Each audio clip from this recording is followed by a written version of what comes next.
నమస్కారం news vision కు స్వాగతం। ఈ రోజు వార్తల్లోని ముఖ్య అంశాలు।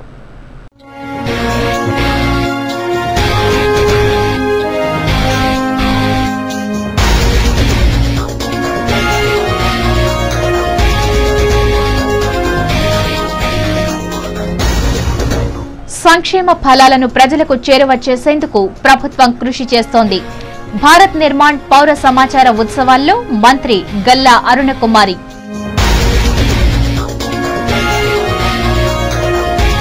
ర్యాగింగ్, ఈవ్ టీజింగ్ రూపుమాపేందుకు చట్టాలను పటిష్టం చేయాలి। జాతీయ న్యాయ సేవా దినోత్సవ వేడుకల్లో జిల్లా జడ్జి రవీంద్రబాబు।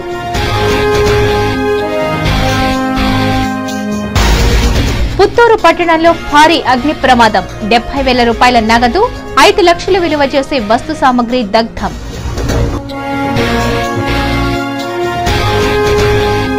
తిరుపతిలో పెచ్చమేరుతున్న చోరుల ఆగడాలు, పట్టపగలే చోరీ, 20,000 రూపాయల నగదు, 20 సవర్ల బంగారు ఆభరణాల అపహరణ।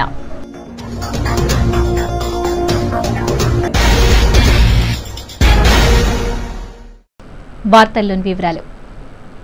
రాష్ట్ర ప్రభుత్వం నవంబర్ మాసాన్ని సంక్షేమ మాసంగా పరిగణించి ప్రజోపయోగకరమైన పథకాలను ప్రవేశపెడుతోందని రాష్ట్ర గనులు భూగర్భ వనరుల శాఖ మంత్రి గల్లా అరుణకుమారి పేర్కొన్నారు।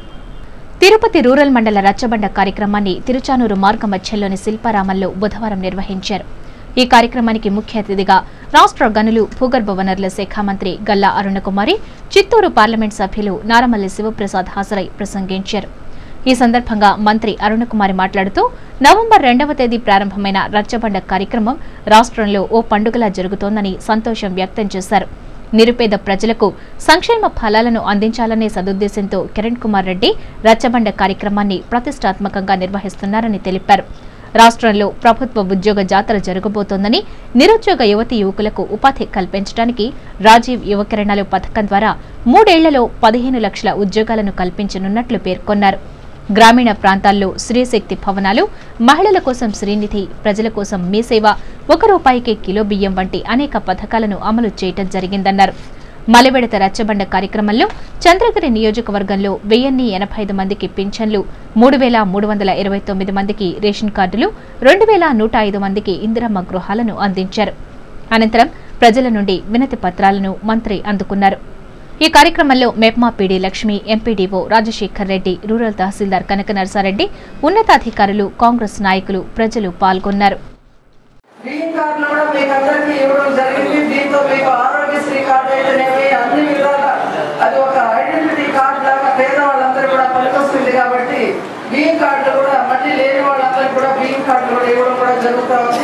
ఇదంతా కూడా పేదవాళ్ళ ప్రభుత్వం। ఇక్కడ ఉన్నటువంటి పేద బడుగు బలహీన వర్గాలు, నాకు ఇల్లు లేదు, నాకు కార్డు లేదు, నాకు ఆరోగ్యశ్రీ కార్డు లేదు, నాకు పెన్షన్ లేదు అని చెప్పే ఇబ్బంది లేకుండా అసలైన పేదవాళ్ళు ఎవరైతే ఉన్నారో అసలైన లబ్ధిదారులకు అందరికీ కూడా ఈ ఫలాలన్నీ చేకూరే విధంగా ఈ ప్రభుత్వం కార్యక్రమాలు చేపడతా ఉందని చెప్పడానికి నేను చాలా సంతోషిస్తున్నాను।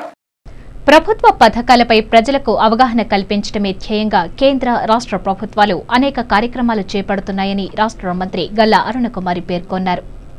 బుధవారం చంద్రగిరి బాలుర కళాశాల ఆవరణలో గ్రామీణ ఉపాధి, గ్రామీణాభివృద్ది శాఖల ఆధ్వర్యంలో భారత్ నిర్మాణ్ పౌర సమాచార 33వ ఉత్సవాన్ని రాష్ట్ర మంత్రి గల్లా అరుణకుమారి, చిత్తూరు ఎంపీ డాక్టర్ శివప్రసాద్ జ్యోతి ప్రజ్వలన చేసి ప్రారంభించారు। అంతకుముందు విద్యార్థులతో చేపట్టిన భారీ ర్యాలీని మంత్రి గల్లా ప్రారంభించారు।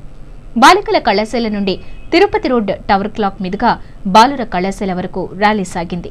తర్వాత జిల్లా వివిధ శాఖల ఆధ్వర్యంలో ఏర్పాటు చేసిన స్టాల్స్ ను మంత్రి, ఎంపీలు ప్రారంభించి సందర్శించారు। అనంతరం నిర్వహించిన సమావేశంలో మంత్రి గల్లా అరుణకుమారి మాట్లాడుతూ పేద ప్రజల అభ్యున్నతి కోసమే కేంద్ర, రాష్ట్ర ప్రభుత్వాలు 33వ భారత్ నిర్మాణ దినోత్సవాన్ని జరుపుతోందన్నారు। ప్రభుత్వం అమలు చేస్తున్న గ్రామీణ గృహ నిర్మాణం, రవాణా, నీటి వనరులు, విద్యుత్, గ్రామీణ ఉపాధి హామీ, రాజీవ్ విద్యా మిషన్ వంటి ఎన్నో పథకాల గురించి ప్రజలకు అవగాహన కలిగేలా సాంస్కృతిక కార్యక్రమాల ద్వారా తెలియజేస్తారని పేర్కొన్నారు। చంద్రగిరిలో ఈ ఉత్సవాలను నిర్వహించడం సంతోషకరం అన్నారు। సీఎం కిరణ్ కుమార్ రెడ్డి పేద ప్రజల కోసం రాజీవ్ యువకిరణాలు, ఇంద్రజల ప్రభ, మీ సేవ వంటి ఎన్నో పథకాలను ప్రవేశపెట్టారని పేర్కొన్నారు। అదేవిధంగా 1000 కోట్లతో శ్రీనిధి బ్యాంకు ఏర్పాటు చేశారు నల్లారి కిరణ్ కుమార్ రెడ్డి గారు। అది నేషన్లోనే ఎక్కడా లేదు. మన రాష్ట్రంలోనే ముఖ్యంగా శ్రీనిధి బ్యాంకు 1000 కోట్లతో మరి ఇక్కడ ఏర్పాటు చేయడం జరిగింది. దేశంలోనే మొట్టమొదటిసారిగా ఇందిరా జలప్రభకు 1838 కోట్లతో ఎస్సీ ఎస్టీలకు చెందిన 10 లక్షల ఎకరాలు మెట్ట భూములకు సాగునీటి వనరులు కల్పించనున్నాం. అది కూడా ఈ మధ్యనే మనం నాకు సంబంధించి చంద్రగిరి నియోజకవర్గంలో ఎర్రవారిపాలెంలో జరిగింది. అదేవిధంగా చిత్తూరు నియోజకవర్గంలో పంటపల్లి దగ్గర జరిగింది. చిత్తూరు ఎంపీ డాక్టర్ శివప్రసాద్ మాట్లాడుతూ తాను ప్రతిపక్ష పార్టీకి చెందిన ప్రజాప్రతినిధి అయినప్పటికీ ప్రభుత్వ కార్యక్రమాల్లో పాల్గొని సమయస్ఫూర్తిగా వ్యవహరించి ప్రజా సమస్యలను పరిష్కరించేందుకు కృషి చేస్తామన్నారు. అయితే భారత్ నిర్మాణ్ పౌర సమాచార ఉత్సవాలు చంద్రగిరిలో తాను చదువుకున్న పాఠశాలలో నిర్వహించడం సంతోషకరం అన్నారు. ప్రభుత్వం ఎవరి కోసం అయితే సంక్షేమ పథకాలు ప్రవేశపెడుతుందో వారికి వాటిపై అవగాహన లేకపోవడంతో లబ్ధి పొందలేకపోతున్నారని అన్నారు. ఈ విధంగా సమాచారాన్ని ప్రజలకు అందించే కార్యక్రమాన్ని చంద్రగిరిలో 3 రోజులు ఏర్పాటు చేస్తామని మంత్రి గారు కూడా దీనికి ఒప్పుకున్నారని చెప్పగానే డెఫినెట్ గా ఇది చాలా మంచి కార్యక్రమం అని చెప్పి నేను ఏం చేయాలన్నా చేస్తానని కూడా చెప్పి సహకరించడానికి ముందుకు రావడం జరిగింది. ఈరోజు ఈ స్టాల్స్ అన్ని కూడా అద్భుతంగా తయారు చేశారు. నేను చదువుకున్న స్కూల్లో మేము ఆడుకున్న ఈ పాఠశాల మైదానంలో ఈరోజు ఇంత గొప్ప కార్యక్రమం జరుగుతూ ప్రజల్ని చైతన్యవంతులు చేయడానికి ఏర్పాటు చేసినటువంటి ఏ కార్యక్రమాన్ని అద్భుతంగా నిర్వహిస్తున్నారు వీళ్ళంతా అధికార బృందం. సమావేశం అనంతరం పలు పాఠశాలల విద్యార్థులు నిర్వహించిన సాంస్కృతిక కార్యక్రమాలు ఆకట్టుకున్నాయి. ఈ కార్యక్రమంలో హైదరాబాద్ పత్రికా సమాచార కార్యాలయ ADG MBS Murthy, director TVK Reddy, Bengaluru joint director పై ద్వామా పీడి చంద్రమౌళి, తిరుపతి ఆర్డీఓ ప్రసాద్, అధికారులు, విద్యార్థులు, ప్రజాప్రతినిధులు, రాజకీయ పార్టీ నాయకులు పాల్గొన్నారు. కళాశాలల్లో ర్యాగింగ్, టీజింగ్లను రూపుమాపేందుకు ప్రభుత్వం ప్రత్యేక చట్టం తీసుకువచ్చిందని జిల్లా జడ్జి రవీంద్రబాబు అన్నారు. బుధవారం స్థానిక గాయత్రి డిగ్రీ కళాశాలలో జాతీయ న్యాయ సేవా దినోత్సవాన్ని పురస్కరించుకుని న్యాయ విజ్ఞాన సదస్సును నిర్వహించారు. ఈ సదస్సుకు జిల్లా judge Ravindrababu, principal senior civil judge Venkataramana, 5వ అడిషనల్ జిల్లా judge Lakshmi Kameswari, additional senior civil judge నాగేశ్వరరావులు ముఖ్య అతిథులుగా పాల్గొన్నారు. ఈ సదస్సులో జిల్లా జడ్జి రవీంద్రబాబు మాట్లాడుతూ నవంబర్ 9వ తేదీన న్యాయ సేవా వ్యవస్థను అమలు చేయడంతో ఈ రోజు న్యాయ సేవా దినోత్సవాన్ని జరుపుతున్నామన్నారు. రాజ్యాంగానికి లోబడి అందరికీ న్యాయం చేసేందుకు న్యాయ సేవ పనిచేస్తుందన్నారు. పేదవారికి న్యాయ సహాయం అందించడం, రాజీ మార్గంలో కేసులను పరిష్కరించడం, ప్రజలకు న్యాయ వ్యవస్థపై అవగాహన కల్పించడమే న్యాయ సేవా వ్యవస్థ ముఖ్య ఉద్దేశం అన్నారు. ర్యాగింగ్, ఈవ్టీజింగ్ చట్ట విరుద్ధం అని, ఈవ్టీజింగ్ కు పాల్పడి కళాశాల నుండి డీబార్ అయితే ఏ ఇతర కళాశాలలో కూడా ఆ విద్యార్థికి ప్రవేశం ఉండదని అన్నారు. అంతేకాక ప్రభుత్వ ఉద్యోగం కూడా వచ్చే అవకాశం లేదని అన్నారు. మహిళలు అధికంగా వరకట్న సమస్యతో ఇబ్బందులు ఎదుర్కొంటున్నారని ఆవేదన వ్యక్తం చేశారు. సమాజంలో వరకట్న సమస్యను రూపుమాపేందుకు మహిళలు కీలక పాత్ర పోషించాలని పిలుపునిచ్చారు.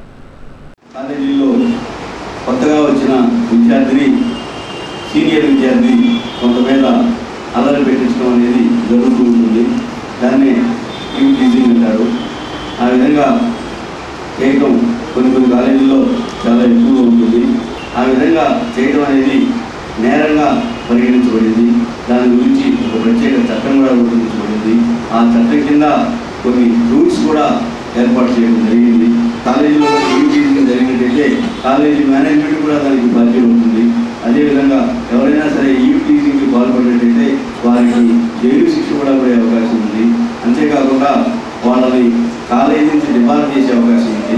ఒకవేళ ఈవ్టీజింగ్ కేసులో కనుక 6 నెలలుగా శిక్ష పడితే ఆంధ్రప్రదేశ్ రాష్ట్రంలో ఏ కాలేజీలో కూడా వాళ్ళని నేర్చుకోలేని పరిస్థితి ఉంటుంది. ఈ సదస్సులో 3వ additional junior civil judge Praveen Kumar, 1వ additional junior civil judge Bhavani, 4వ అడిషనల్ సివిల్ జడ్జి శోభారాణి, కళాశాల సిబ్బంది, విద్యార్థినులు పాల్గొన్నారు. ఈ నెల 12వ తారీఖు నుండి 25వ తేదీ వరకు నిర్వహించే ఓపెన్ స్కూల్ పరీక్షలకు అన్ని ఏర్పాట్లు చేసినట్లు డీఈఓ దేవానందరెడ్డి తెలిపారు. బుధవారం చిత్తూరులో ఆయన మీడియాతో మాట్లాడుతూ 10వ తరగతి పరీక్షలు రాసేవారు, ఇదివరకు ప్రాథమిక పాఠశాలలో విద్యనభ్యసించి నిలిచిపోయిన వారు, డ్రాపౌట్స్, 15 సంవత్సరాల వయసు కలిగిన వారికి నిర్వహించడం జరుగుతుందని తెలిపారు. జిల్లాలో తిరుపతి, చిత్తూరు, మదనపల్లె, పలమనేరు ప్రాంతాల్లో మాత్రమే పరీక్షలు నిర్వహిస్తామని, ఇప్పటికే డిపార్ట్మెంట్ అధికారులు, చీఫ్ సూపర్వైజర్లను నియమించామని తెలిపారు. ప్రశ్నాపత్రాలు ఆయా కేంద్రాలకు సరఫరా చేయడం జరిగిందని పేర్కొన్నారు. ఈ కార్యక్రమంలో ప్రభుత్వ పరీక్షల అసిస్టెంట్ కమిషనర్ చంద్రయ్య కూడా ఉన్నారు. ఓపెన్ స్కూల్స్ అనేది గత 3 సంవత్సరాల నుంచి 10వ తరగతి విద్యార్థులు ఎవరైతే 10వ తరగతి ఇంతకుముందు చదవకుండా మానేసిన ఒక ఏజ్ ఎక్కువైన వాళ్ళకు కూడా కల్పిస్తూ ఓపెన్ స్కూల్ అనేది సౌకర్యం కల్పించడం జరిగింది. ఈసారి కేవలం 4 సెంటర్లలో మాత్రమే మనకు ఓపెన్ స్కూల్ ఎగ్జామ్స్ అనేవి జరుగుతూ ఉన్నాయి. వీకోట, మదనపల్లి, చిత్తూరులో ఒక సెంటర్, తిరుపతిలో ఒక సెంటర్లో 4 సెంటర్లలో సప్లిమెంటరీ ఎగ్జామ్స్ ఇవి. చాలా తక్కువ మంది ఓపెన్ స్కూల్స్ ఎగ్జామ్స్ పార్టిసిపేట్ చేస్తున్నాయి. ఈరోజే ప్రశ్నపత్రాలు మనకు హైదరాబాద్ నుంచి రాత్రి వచ్చిన ప్రశ్నపత్రాలను ఈరోజే అన్ని సెంటర్లకు ప్రశ్నపత్రం పంపించడం జరిగింది. 4 సెంటర్లలో చీఫ్లను, డిపార్ట్మెంటల్ ఆఫీసర్స్ను, ఇన్విజిలేటర్స్ను అపాయింట్ చేయడం జరిగింది. అదేవిధంగా పర్యవేక్షణకు ప్లేయింగ్ స్క్వాడ్ కూడా ఏర్పాటు చేయడం జరిగింది. కాబట్టి ఈ 4 సెంటర్లలో ఎవరైతే అభ్యర్థులు పరీక్షలు రాయడం జరుగుతుంది. తర్వాత తక్కువ చిన్న స్పాట్ వాల్యుయేషన్ కూడా మనం చిత్తూరులోనే అంటే వేరే జిల్లా మనకు వస్తాయి, వాటిని ఇక్కడ స్పాట్ వాల్యుయేషన్ నిర్వహించడం జరుగుతుంది. 2011-12 విద్యా సంవత్సరంలో 10వ తరగతి పరీక్షలు రాసే విద్యార్థుల నామినల్ రోల్స్ను బుధవారం ప్రధానోపాధ్యాయులు చిత్తూరు జిల్లా విద్యాశాఖాధికారి వారి కార్యాలయానికి చేర్చారు. మార్చి 26వ తేదీ నుండి ప్రారంభం కానున్న 10వ తరగతి పరీక్షలకు ఫీజులు చెల్లించిన విద్యార్థుల నామినల్ రూల్స్ ప్రస్తుతం చేర్చారు. అపరాధ రుసుంతో పరీక్ష ఫీజు చెల్లించే వారి రూల్స్ను ఈ నెలాఖరు నాటికి చేర్చనున్నారు. ఆయా హెడ్ మాస్టర్లు విద్యార్థుల చేతుల ఫీజులు కట్టించి వాటికి సంబంధించిన నామినల్ రోల్స్ ఈరోజు మనకు జిల్లా విద్యాశాఖాధికారి కార్యాలయంలో అందజేయడం జరిగింది. వాటికి సంబంధించి వెరిఫికేషన్ అనేది మొదటి దశలో ఉప విద్యాశాఖాధికారులు వెరిఫికేషన్ చేసి కౌంటర్ సైన్ చేసిన తర్వాత మళ్ళీ ఒకసారి వెరిఫై చేసి assistant commissioner of exams AC గారి ఆధ్వర్యంలో రెండోసారి వెరిఫై చేసి వాటి నామినల్ రోల్స్ అనేది భద్రపరచడం జరిగింది. వీటి వెరిఫై చేసిన నామినల్ రోల్స్ అన్ని క్రమబద్ధీకరించి 12వ తేదీ తర్వాత హైదరాబాద్కు పంపించడం జరుగుతుంది. ఆ తర్వాత లేట్ ఫీజుతో 50 రూపాయలు, తర్వాత 100 రూపాయలు, 500 రూపాయల ఫీజుతో దాదాపు డిసెంబర్ 15వ తేదీ వరకు ఇంకా ఫీజు కట్టడానికి టైం ఉంది. ఎవరైనా ఫీజు కట్టి మళ్ళీ నామినల్ రోల్స్ సబ్మిట్ చేస్తే తర్వాత సెకండ్ స్పెల్, థర్డ్ స్పెల్లో కూడా హైదరాబాద్కు నామినల్ రోల్స్ పంపించి మన విద్యార్థులందరినీ ఎగ్జామ్స్ రాయిపించే కార్యక్రమం అనేది జరుగుతుంది. తిరుపతిలో చోరుల బెడద పెచ్చుమెరుతోంది. బుధవారం పట్టపగలే స్థానిక ప్రశాంతి నగర్లోని ఓ ఇంట్లో చొరబడ్డ దుండగులు 20,000 రూపాయల నగదు, 25 సవర్ల బంగారు ఆభరణాలను దోచుకెళ్లిన సంఘటన కాలనీ వాసులను ఆందోళనకు గురిచేసింది. వివరాల్లోకెళ్తే టీటీడీ ఉద్యోగి అయిన 50 సంవత్సరాల వయస్సు కలిగిన ఢిల్లీబాబు స్థానిక కేటీ రోడ్ ప్రశాంతి నగర్లో నివాసముంటున్నారు. ఆయనకు భార్య కుమారి, 3 కుమారులు లాలు, రాజు, చంద్ర ఉన్నారు. 3 కొడుకులు వివిధ ఉద్యోగాలు చేసుకుంటున్నా అందరూ కలిసి ఉమ్మడిగా ఒకే ఇంట్లో ఉంటున్నారు. అయితే బుధవారం ఉదయం 11 గంటలకు ఇంటికి తాళాలు వేసుకుని శుభకార్యానికి వెళ్లి మధ్యాహ్నం 1 గంటకు తిరిగి వచ్చిన ఆ కుటుంబ సభ్యులు ఒక్కసారిగా అవాక్కయ్యారు. వేసిన తాళాలు బద్దలు కట్టి ఉండటం, బీరువాలోని వస్తువులు, బట్టలు చిందరవందరగా పడి ఉండటాన్ని గుర్తించి చోరీ జరిగిందని నిర్ధారించుకున్నారు. వెంటనే అలిపిరి పోలీసులకు ఫిర్యాదు చేశారు. సంఘటనా స్థలం చేరుకున్న పోలీసులు, క్లూస్ టీం సిబ్బంది వేలిముద్రలు, ఆధారాలు సేకరించారు. కేసు నమోదు చేసి దర్యాప్తు ప్రారంభించారు. 20,000 రూపాయల నగదు, 25 సవర్ల బంగారు ఆభరణాలు చోరీకి గురయ్యాయని బాధితుడు ఢిల్లీబాబు పేర్కొన్నారు. మేము ఫంక్షన్ కాడిపోయేక్కడికి మాకు 1 గంటకు అంతా ఫోన్ మెసేజ్ వచ్చింది. ఆ నుంచి బయటలోకి వచ్చి చూసేకాడికి ఇవంతా గందరగోళం అయిపోతున్నది. క్యాష్ 20,000 ఉంది, 20 సవర్ల బంగారు. రాయలసీమ జిల్లాలను కరువు జిల్లాలుగా ప్రకటించి అన్ని ప్రభుత్వ పాఠశాలలకు ప్రత్యేక ప్యాకేజీతో నిధులు కేటాయించాలని ఏఐఎస్ఎఫ్ డిమాండ్ చేసింది. ప్రభుత్వ విద్యారంగ పరిరక్షణ, సంక్షేమ హాస్టళ్ల సంక్షేమం కోసం ఏఐఎస్ఎఫ్ జిల్లా వ్యాప్తంగా జాతా కార్యక్రమాన్ని నిర్వహించింది. ఇందులో భాగంగా బుధవారం తిరుపతిలోని బాలాజీ కాలనీలో ఏఐఎస్ఎఫ్ జిల్లా కార్యదర్శి సుబ్రహ్మణ్యం ఆధ్వర్యంలో విద్యార్థులు భారీ ప్రదర్శన, రాస్తారోకో నిర్వహించారు. స్థానిక టౌన్ క్లబ్ కూడలికి చేరుకున్న విద్యార్థులు అక్కడే రాస్తారోకో నిర్వహించి ట్రాఫిక్ను స్తంభింపచేశారు. పెద్ద ఎత్తున నినాదాలు చేస్తూ తమ డిమాండ్లను తెలియజేశారు. ఈ సందర్భంగా సుబ్రహ్మణ్యం మాట్లాడుతూ రాయలసీమ జిల్లాలను కరువు జిల్లాలుగా గుర్తించి ప్రభుత్వ విద్యారంగానికి ప్రత్యేక ప్యాకేజీని ప్రకటించాలని డిమాండ్ చేశారు. సీమలోని అన్ని ప్రభుత్వ విద్యా సంస్థలను సందర్శించి అక్కడి సమస్యలను క్రోడీకరించి ప్రభుత్వం దృష్టికి తీసుకెళ్లేందుకు జిల్లాలోని 66 మండలాల్లో జాతా కార్యక్రమాన్ని నిర్వహిస్తున్నామన్నారు. 15 రోజుల పాటు కొనసాగనున్న జాతా ద్వారా గుర్తించిన సమస్యల పరిష్కారం కోసం ఈ నెల 25న జిల్లా కలెక్టరేట్ను ముట్టడించి ఒత్తిడి తీసుకురానున్నామని చెప్పారు. ఈ కార్యక్రమాన్ని విజయవంతం చేయాలని విద్యార్థులకు పిలుపునిచ్చారు. ఈ కార్యక్రమంలో ఏఐఎస్ఎఫ్ నాయకులు, విద్యార్థులు పాల్గొన్నారు. రాయలసీమ జిల్లాలని కరువు జిల్లాగా ప్రకటించి చదువుతున్న ప్రతి విద్యార్థికి అన్ని రకాల ఫీజులు రద్దు చేసి ప్రభుత్వం ప్రత్యేక స్కాలర్షిప్లు ఇచ్చి విద్యార్థులు ఆదుకోవాలని చెప్పేసి ఈ యొక్క ఏఐఎస్ఎఫ్ జాతర నిర్వహించడం జరుగుతుంది. ఈరోజు ప్రభుత్వ పాఠశాలల్లో ప్రభుత్వ సంక్షేమ హాస్టల్లో ఈరోజు విద్యార్థులు అనేక సమస్యలకు గురవుతున్నారు. ఈ సమస్యలన్నీ క్రోడీకరించి ఈ 15 రోజుల పాటు జరిగే ఈ జాతరలో లాస్ట్ రోజు జిల్లా కలెక్టర్ కార్యాలయం ఉండడం జరుగుతోంది. ఈ సమస్య పరిష్కారం కోసం జిల్లా 66 మండలాల్లో ఈరోజు ఏఐఎస్ఎఫ్ జాతర నిర్వహించడం జరుగుతుంది. కాబట్టి ప్రధానంగా ప్రభుత్వ పాఠశాల చదివే ప్రతి విద్యార్థికి ఉచిత సైకిల్ ఇవ్వాలనేసి విద్యార్థులకు అందరికీ ఇవ్వాలి. అలాగే ప్రభుత్వ పాఠశాలలో ప్రైవేట్ కార్పొరేట్ విద్యాసంస్థ జీటుగా కంప్యూటర్ ఎడ్యుకేషన్ ఇవ్వాలని చెప్పేసి రైతులకు ఏ విధంగా అయితే ఉచిత కరెంట్ ఇస్తుందో అలాగే విద్యార్థులకి ప్రభుత్వ పాఠశాలలకి ఉచిత కరెంట్ ఇవ్వాలనేసి ఈరోజు ప్రధానంగా మేము డిమాండ్ చేస్తున్నాం. సమాజాన్ని పట్టి పీడిస్తున్న ఎయిడ్స్ మహమ్మారిపై దేశ ప్రజలను చైతన్యవంతుల్ని చేయడానికి సంకల్పించామని ఒడిశా రాష్ట్రానికి చెందిన లక్ష్మీకాంత్ మైతి దంపతులు పేర్కొన్నారు. బుధవారం స్థానిక ప్రెస్ క్లబ్లో ఏర్పాటు చేసిన విలేకరుల సమావేశంలో లక్ష్మీకాంత్ మైతి మాట్లాడుతూ ఎయిడ్స్ మహమ్మారిని పారద్రోలడానికి ప్రజల్లో చైతన్యం తీసుకురావడమే మార్గమని భావించి జూలై 20వ తేదీన ఒడిశా రాష్ట్రంలోని రాజ్నగర్ నుండి ఎయిడ్స్ నియంత్రణకు సైకిల్ యాత్రను చేపట్టడం జరిగిందన్నారు. ఇందులో భాగంగా ఆంధ్రప్రదేశ్లోని 12 జిల్లాల్లో తమ యాత్రను దిగ్విజయంగా నిర్వహిస్తూ ప్రజలకు ఎయిడ్స్పై అవగాహన కల్పిస్తున్నామని తెలిపారు. ప్రతిరోజు 30 నుండి 35 కిలోమీటర్ల వరకు సైకిల్పై ప్రయాణిస్తున్నామని అన్నారు. మార్గమధ్యంలో జనసంచారం ఎక్కువగా ఉన్న చోట కరపత్రాలను పుస్తకాలను పంపిణీ చేసి వ్యాధి గురించి తెలియజేస్తున్నామన్నారు. తమకు 2 పిల్లలు ఉన్నారని వారు ఒడిశాలోని సర్కారు పాఠశాలలు విద్యను అభ్యసిస్తూ తమ తల్లిదండ్రుల వద్ద ఉన్నారని పేర్కొన్నారు. అయితే తాము చేపట్టిన ఈ వినూత్న కార్యక్రమానికి ప్రభుత్వం సహాయ సహకారాలు అందిస్తే బాగుంటుందని కోరారు. ప్రచారంలో భాగంగా ప్రజలు పోలీసులు తమకు భోజన ఏర్పాట్లు చేస్తూ ఆదరిస్తున్నారని, అయితే రాత్రి వేళల్లో బస్సు ఏర్పాట్లు లేక ఇబ్బందులు పడుతున్నామని, దీనిపై ఆయా జిల్లాల్లోని ఎస్పీలను కలుస్తూ స్థానిక పోలీస్ స్టేషన్లలో నిద్రిస్తున్నామని తెలిపారు. ఈ విలేకరుల సమావేశంలో లక్ష్మీకాంత్ మైతి భార్య మనోరమ మైతి పాల్గొన్నారు. నారాయణ వనంలో కాలుష్యాన్ని వెదజల్లుతున్న 7 డయింగ్ ఫ్యాక్టరీలను వెంటనే సీజ్ చేయాలని సిపిఐ జిల్లా కార్యదర్శి హర్నాథ్ రెడ్డి డిమాండ్ చేశారు. బుధవారం స్థానిక ప్రెస్ క్లబ్లో ఏర్పాటు చేసిన విలేకరుల సమావేశంలో ఆయన మాట్లాడుతూ నారాయణ వనంలోని ప్రకృతి సౌందర్యాన్ని, అరుణా నదిని డయింగ్ ఫ్యాక్టరీల కాలుష్యంతో నాశనం చేస్తున్నారని ఆవేదన వ్యక్తం చేశారు. ఫ్యాక్టరీల నుండి వెలువడే కలుషిత నీరు వల్ల పంట పొలాలు నాశనం అవడమే కాకుండా అరుణా నదిలో కలుషిత నీరు కలవడం వల్ల ఆ నీటిని తాగి ప్రజలు రోగాల బారిన పడుతున్నారని అన్నారు. వీటితో పాటు జంతువులు, పక్షులు సైతం కలుషిత నీరు తాగి మృత్యువాత పడుతున్నాయని ఆవేదన వ్యక్తం చేశారు.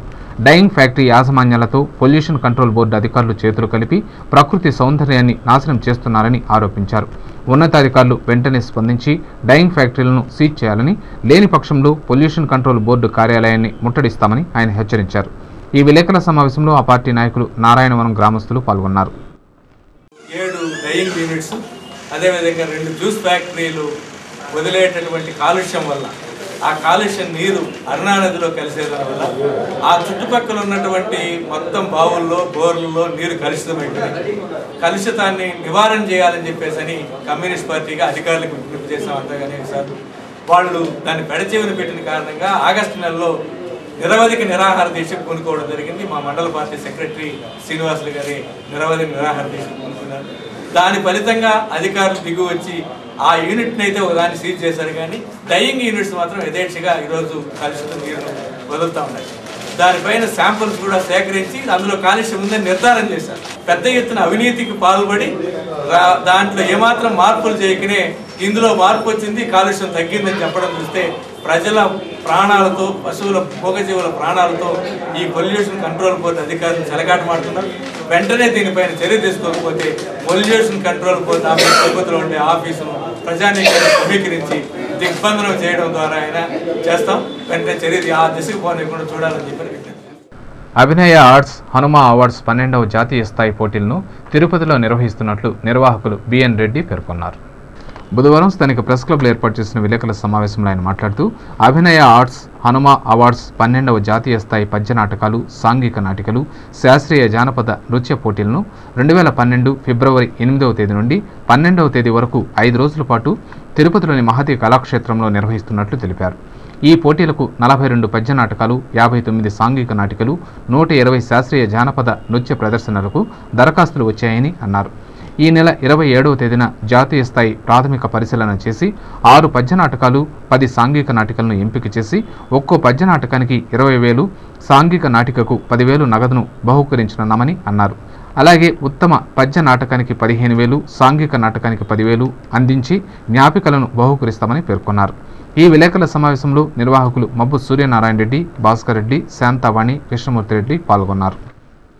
2012 ఫిబ్రవరి 8, 9, 10, 11 మరియు 12 తేదీల్లో తిరుమల తిరుపతి దేవస్థానం వారి సౌజన్యంతో మహతి కళాక్షేత్రంలో జరుగుతున్నాము. ఈ తేదీలకు 42 కళ్యాణ పద్య నాటకాలు, 59 సాంఘిక నాటికలు, 120 శాస్త్రీయ జానపద బృంద నృత్యాలు పోటీలకు రాగా ఎంపికైన పద్య నాటకములు 20,000, సాంఘిక నాటికకు 10,000 రూపాయలు ప్రదర్శన తీసుకుని వస్తూ వాటిలో ప్రథమ ద్వితీయ బహుమతులుగా పౌరాణి పద్య నాటకములు ప్రథమ బహుమతి 15,000 రూపాయలు, ద్వితీయ బహుమతి 10,000 రూపాయలు వస్తూ రోలింగ్ షీల్డ్ మరియు శాశ్వత జ్ఞాపికలు బహుకరిస్తున్నాం. ప్రజల ఆరోగ్యాన్ని దెబ్బతీస్తున్న క్వారీలను రద్దు చేయాలని కోరుతూ వెదురుకుప్పం మండలం కాపుమొండి వెంగనపల్లి బండమీద ఇండ్లకు చెందిన గ్రామస్తులు బుధవారం చిత్తూరు జిల్లా కలెక్టర్ కార్యాలయం ఎదుట ధర్నా నిర్వహించారు. ఈ సందర్భంగా గ్రామస్తులు మాట్లాడుతూ మొండి వెంగనపల్లి, బండమీద ఇండ్లు, సంతబైలు తదితర గ్రామాలకు సమీపంలో చంద్రగిరి మండలానికి చెందిన కొందరు వ్యాపారులు క్వారీని ఆక్రమించి అందులో కంకర పరిశ్రమ నెలకొల్పారని తెలిపారు. మిషన్తో పగలు రాత్రి కంకర పనులు చేస్తుండటంతో పరిశ్రమ నుండి వెలువడే దుమ్ము, ధూళి గ్రామాల్లోని ఇళ్లలోకి ప్రవేశించి ప్రజలు అనారోగ్యం బారిన పడుతున్నారని అన్నారు. కంకర కోసం క్వారీలో పేలుళ్లు చేస్తుండటంతో రాళ్లు, దిమ్మెలు ఇళ్లపై పడుతున్నాయని, దీనివల్ల ఇళ్లు బీటలు వారాయని, వ్యవసాయ పొలాల్లో కూడా దుమ్ము పేరుకుపోతోందని తెలిపారు. ఈ విషయమై స్థానిక తహసీల్దార్కు, ఇతర అధికారులకు విన్నవించినా ఫలితం లేదని, వెంటనే క్వారీని నిలుపుదల చేసి ప్రజల ఆరోగ్యాన్ని కాపాడాలని డిఆర్ఓ శేషయ్యకు వినతి పత్రం సమర్పించారు. ప్రతి గ్రామానికి సుమారు 1/2 కిలోమీటర్ దూరంలోనే క్వారీ పెట్టారు. ఆ క్వారీ పేలుళ్ల వల్ల పిల్లలు భయపడము, జ్వరాలు రావడము, పైగా ప్రతి గ్రామంలో కూడా ఇండ్లు పేలుళ్ళు అయిపోయినాయి. మన ఎంఆర్ఓ గారు మరి ఆర్ఐ గారు ఇద్దరు వచ్చి అయా ఈ ఇండ్లు చూసి ఈ పేలుళ్ల వల్ల ఈ గ్రామంలో అన్ని ఇండ్లు కూడా పూర్తిగా బీటలు వారిపోయినాయి, ఈ కాలనీ ఇండ్లు అన్నీ కలిపి దీని వెంటనే మేము రద్దుపరుస్తామని మా గ్రామంలో సుమారు ఒక 40-50 మంది సంతకాలు తీసుకున్నారు సార్. మళ్ళా క్వారీ జరుగుతూనే ఉంది. దానివల్ల మళ్ళీ మేము భయపడిపోయి ఇంకా మనకి ఏదైనా ప్రమాదం వస్తుందని మళ్ళీ కలెక్టర్ గారికి ఇక్కడికి వచ్చాం. నగర్లలో వచ్చి ఆ నల్ల ముందు పడడం వల్ల పసిపిల్లలు కానీ ప్రజలు కానీ భయభీతులు అవుతున్నారు. దానివల్ల గుడ్లు పశు జంతువులు అనారోగ్యం పాలవుతున్నాయి. ఇంతకుముందు వారు వచ్చిన అదేవిధంగా చెప్తే మాకు న్యాయం చేస్తా అన్నారు. న్యాయం జరగలేదు. అధికారికంగా మండల అధికారులు ఎవరు కానీ మాకు న్యాయం చేయదలుచుకోలేదు. అందుకని మేము తక్షణం చేస్తారనే ఉద్దేశంతో ఇక్కడికి వచ్చినాం. కలెక్టర్ గారిని కలిసి చెప్దాం. పుత్తూరు పట్టణంలో బుధవారం భారీ అగ్ని ప్రమాదం జరిగింది. ప్రమాదవశాత్తు జరిగిన ఈ అగ్ని ప్రమాదంలో సుమారు 5 లక్షల రూపాయలు విలువ చేసే వస్తు సామగ్రి, 70,000 రూపాయల నగదు అగ్నికి ఆహుతయ్యాయి. వివరాల్లోకి వెళ్తే నెల్లూరు జిల్లాకు చెందిన పివి చలపతి వ్యాపార నిమిత్తం పుత్తూరు పట్టణానికి 6 ఏళ్ల క్రితం వచ్చి స్థిరపడ్డారు. ప్లాస్టిక్, గాజుల దుకాణాన్ని ఏర్పాటు చేసుకుని జీవనం సాగిస్తున్నారు. అయితే బుధవారం ఓ స్నేహితుని ఇంట్లో జరిగిన శుభకార్యానికి ఇంటిల్లిపాదే వెళ్లటంతో దుకాణంలోని దేవుని పటాల ముందు వెలిగించిన దీపంలోని ఓ వత్తిని ఎలుకలు తీసుకెళ్లి సరుకుపై వేయటంతో ఈ అగ్ని ప్రమాదం సంభవించిందని బాధితుడు పివి చలపతి కన్నీరు మున్నీరయ్యారు. దుకాణంలో 20 లక్షల రూపాయల మేర సరుకు ఉందని, ఇందులో 5 లక్షల రూపాయల సరుకుతో పాటు క్యాష్ కౌంటర్లో ఉన్న 70,000 రూపాయల నగదు అగ్నికి ఆహుతైందని విలపించారు. ప్రమాదం జరిగిన సమయంలో పుత్తూరు అగ్నిమాపక సిబ్బందికి తెలియజేశామని, అయితే పుత్తూరులోని అగ్నిమాపక వాహనం సీఎం కాన్వాయ్లో ఉండటంతో నగరి అగ్నిమాపక వాహనం వచ్చి మంటలను ఆర్పటానికి ప్రయత్నించిందని తెలిపారు. వాహనం రావటం ఆలస్యం కావడంతో ఎక్కువ ఆస్తి నష్టం వాటిల్లిందని వాపోయారు. గాజు వ్యాపారం చేస్తానండి. నెల్లూరు నుంచి వచ్చాను. గాజు వ్యాపారం ఇక్కడికి వచ్చి 6 సంవత్సరాలు అయింది. మేము కింద రోడ్లో ఫంక్షన్ ఉందని చెప్పేసి దీపం పెట్టినాం దేవుడికి. ఆ ఒత్తిని తీసుకెళ్లి ఎలుకలు సరుకు మీద పెట్టేసాము. కాలిపోయింది. 70,000 క్యాష్ కాలిపోయింది. నగరపాలక సంస్థ సిబ్బంది వైఖరి పట్ల దామినేడు కాలనీ వాసులు ఆందోళన చెందుతున్నారు. తరచూ కేబుల్ వైర్లను కత్తిరించి స్థానిక మహిళల ఆగ్రహానికి గురవుతున్నారు. అసలు కేబుల్ వైర్ల వల్ల వారికి కలిగే ఇబ్బందులేంటి, ఎందుకు కత్తిరించి వెళ్తున్నారో అర్థం కాకుండా స్థానికులు తలలు పట్టుకుంటున్నారు. ఉన్నతాధికారుల ఒత్తిళ్లు లేక ఇతర కారణాలు తెలియదు కానీ నగరపాలక సంస్థ సిబ్బంది దామినేడు ప్రజల్ని తరచూ ఇబ్బందులకు గురి చేస్తున్నారు.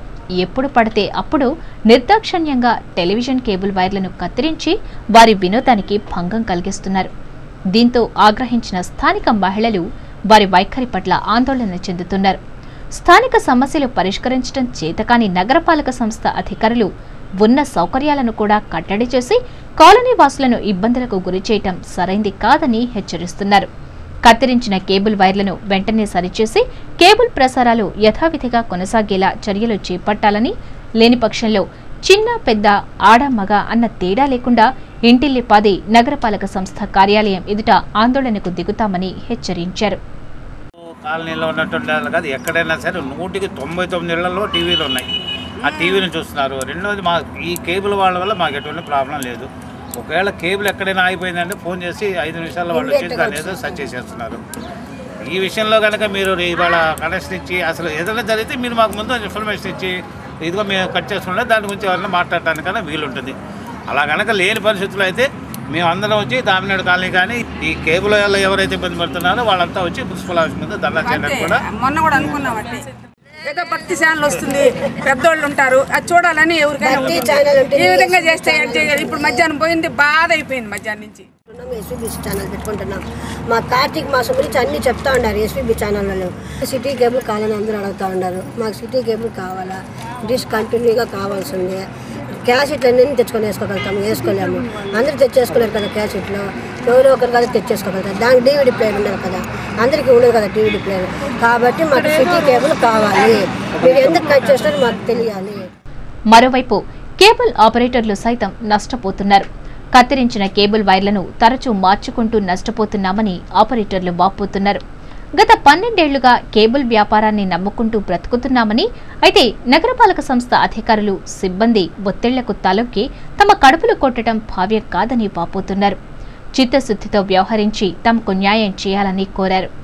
కమిషనర్ గారు మమ్మల్ని పిలిపించినారండి. పిలిపించి ఈ మాదిరిగా మాకు ప్రెజర్స్ వస్తున్నాయి, మీరు కేబుల్ కనెక్షన్స్ అన్నీ కట్ చేసేవాలి అది ఇది చెప్పినారు. సార్ ఇది మేము ఇప్పుడు దానికి కాదు సార్, గత 12 సంవత్సరాలు మేము ఆ ఏరియాలో మెయింటైన్ చేస్తున్నాం. మేము ఒకరే కాదు, దీనికి సంబంధించి డామినేట్ అయితే ఏమి పక్కన ఎరుకుల కాలనీ, పక్కన తిరుచానూరు, వీటికి అన్నిటికి సంబంధించిన ఆపరేటర్లు అందరూ, చుట్టుపక్కల ఆపరేటర్లు అందరూ కలిసి మేము 6 మంది గ్రూప్గా ఏర్పడి మేము ఇక్కడ రన్ చేస్తున్నాము అని వివరంగా చెప్పినాము. ఇప్పుడు తొడా క్వార్టర్స్ కట్టినారు. తొడా క్వార్టర్స్లో కూడా సపరేట్ పర్మిషన్ ఏం లేదు. జడ్జి క్వార్టర్స్ ఉంది, టీటీడీ క్వార్టర్స్లు ఉన్నాయి. ఈ క్వార్టర్స్లో కూడా ఎక్కడ ఎలాంటి ఇవి లేవు. వాళ్ళ పాటు చుట్టుపక్కల నుండి ఆపరేటర్లే ఒక అసోసియేషన్గా ఏర్పడి వాళ్ళే రన్ చేసుకుంటా ఉన్నారు అని వివరంగా చెప్పినాము. ఎంత చెప్పినా కానీ వాళ్ళు దాని మీద సరే చూద్దామని చెప్పినారు. మళ్ళీ ఈరోజు మార్నింగ్ 10:30, 12 గంటలకు వచ్చి మళ్ళీ కట్ చేయన్నారు. మొన్న వచ్చి ఒక 3 రోజులు ఆపమన్నారు. మొన్న 3 రోజులు ఆపినాము. ఇప్పుడు ఇంద్రం ఇల్లు పెట్టినప్పుడు కానీ గత 5-6 సంవత్సరాల నుంచి మేము రన్ చేసుకుంటానే ఉన్నాం. ఎలాంటి ప్రెజర్స్ ఏమి లేవు. ఇప్పుడు కొత్తగా ప్రెజర్స్ పెట్టిస్తున్నారు. అంటే వాళ్ళ అధికారులు కూడా ఇదేని కాదు, వాళ్ళకి ఏదో ప్రెజర్ పెట్టి వాళ్ళ దగ్గర ఇవన్నీ నడిపిస్తున్నారు. కానీ లోపల ఎంతవరకు ఎవరు అనేది మాకు స్పష్టంగా తెలియదు. నగరపాలక సిబ్బంది వైఖరి పట్ల కేబుల్ ఆపరేటర్ల అసోసియేషన్ తీవ్ర స్థాయిలో ఆగ్రహం వ్యక్తం చేసింది. అధికార ఒత్తిళ్లకు తలొగ్గి అమాయకులైన ఆపరేటర్లను వేధింపులకు గురిచేస్తే సహించేది లేదని, వెంటనే వారు తమ వైఖరిని మార్చుకుని ఇలాంటి దిగజారుడు చర్యలకు స్వస్తి పలకకపోతే తీవ్ర పరిణామాలు ఎదుర్కోక తప్పదని, అవసరమైతే రాష్ట్ర వ్యాప్త ఆందోళనకు దిగుతామని కేబుల్ ఆపరేటర్ల అసోసియేషన్ అధ్యక్షులు దొడ్డారెడ్డి శేఖర్ రెడ్డి హెచ్చరించారు. ఇంతమంది కన్జ్యూమర్లని, ఇంతమంది కస్టమర్లని ఇబ్బంది పెట్టడం అనేది భావ్యం కాదు. ఆల్రెడీ ఇంతకుముందు 3 రోజులు వీళ్ళకి సిగ్నల్ లేకుండా కస్టమర్లు కానీ ఉండే ఒక మహిళలు కానీ చాలా ఇబ్బందులు పడిన రోజులు ఉన్నాయి. అసోసియేషన్ పరంగా మాకు ఫోన్ చేసి మా ఏరియాలో డిస్ట్రాల్ అయితే ఏం ప్రాబ్లం అని అడిగినారు. కాబట్టి మేము అసోసియేషన్ ద్వారా ఒకటే కోరుతున్నాం, మాకంటూ స్టేట్ వైడ్ ఒక యూనియన్ ఉంది, జిల్లా వైడ్ ఒకటి ఉంది. మేము జిల్లా అసోసియేషన్ తరఫున ఒకటే డిమాండ్ చేస్తాం, మేము ఎందుకు ఇవ్వకూడదు, దానికి రైట్ ఏమైనా ఉందా?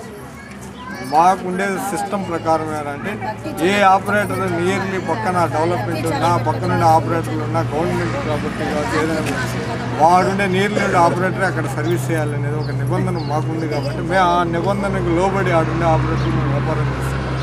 అది సపోజ్ ఇప్పుడు ఎమ్మెల్యే క్వార్టర్స్లు ఉన్నాయి, మినిస్టర్ క్వార్టర్స్లు ఉన్నాయి, సీఎం బేసిక్ ఉన్నాయి. సీఎం బేసిక్కి సపరేట్గా ఏం ఆడుండే కేబుల్ ఆపరేటర్ నియర్లీ ఉండే వాళ్ళు ఇచ్చినాడు. కానీ డైరెక్ట్గా ఏం మాస్టర్ కంట్రోల్ కానీ అదే సీఎం కావాల్సిన అతను కానీ ఇంకోటి ఇయర్లీ ఆపరేటర్ మేము ఏ పార్టీలకు కానీ ఏ సంస్థలు కానీ మేము అతీతం. మాది కేబుల్ వ్యవస్థ, మాది వ్యాపారం కేబుల్ వ్యాపారం. అయితే మమ్మల్ని కక్షాదింపులు చేయొద్దు అనేసి అధికారులను చేతులెత్తి చిత్తూరు మున్సిపాలిటీ అధికారులు స్థానిక ఎన్టీఆర్ బస్ స్టేషన్లో 12వ ఆర్థిక సంఘం నిధులతో మున్సిపల్ వాహనాలకు షెల్టర్ పనులు వేగవంతం చేస్తున్నారు. సుమారు 21 లక్షల రూపాయల వ్యయంతో నిర్మితమవుతున్న ఈ పనుల వల్ల మున్సిపాలిటీ వాహనాలు మరమ్మతుకు గురికాకుండా ఉంటూ స్వంతంగా సర్వీస్ పనులు చేసుకునే అవకాశం ఉంది. ఇప్పటికే చిత్తూరు మున్సిపాలిటీలో 21 ఆటోలు, 6 ట్రాక్టర్లు, 4 ట్రిప్పర్లు, 1 డోజర్, 1 బుల్డోజర్ ఉన్నాయి. ఈ షెల్టర్ పూర్తయితే అన్ని వాహనాలకు ఉపయోగకరంగా ఉంటుంది. వార్తలు ముగించే ముందు ముఖ్యాంశాలు మరోసారి.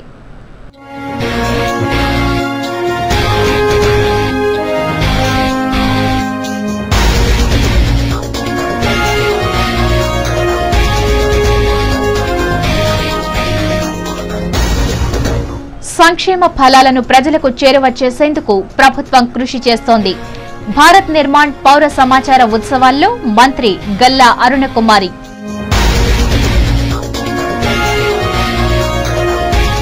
ర్యాగింగ్, ఈవ్ టీజింగ్ రూపుమాపేందుకు చట్టాలను పటిష్టం చేయాలి. జాతీయ న్యాయ సేవా దినోత్సవ వేడుకల్లో జిల్లా జడ్జి రవీంద్రబాబు.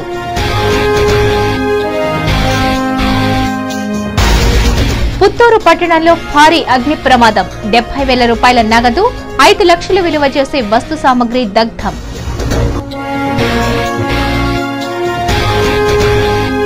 తిరుపతిలో పెచ్చమేరుతున్న చోరుల ఆగడాలు. పట్టపగలే చోరీ, 20,000 రూపాయల నగదు, 20 సవర్ల బంగారు ఆభరణాల అపహరణ.